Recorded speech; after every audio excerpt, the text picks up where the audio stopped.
তোর মোবাইলে দিদি একটু কথা কব। মোবাইলটা কি করবি? এক্সাম ফোন দেবো, ইমার্জেন্সি, আমার ফোনে ব্যালেন্স নেই। দেখ এমনি কিন্তু দেশের অবস্থা ভালো না, উল্টাপাল্টা কথা কারোর সাথে না না না, আমি খুব গুরুত্বপূর্ণ একটা জায়গায় ফোন দেবো, কোনো অসুবিধা হবে না। আচ্ছা নে।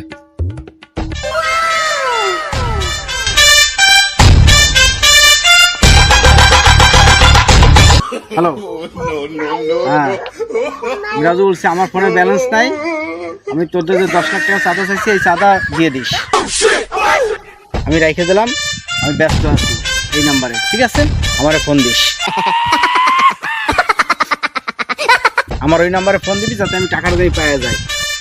এ হালা হালা করলি কি? এ হালা তুই কামটা করলি কি? এ বড় তুই তোমার মাঠে মেরে বেলালি, আমি কি করবো? আয় হায়।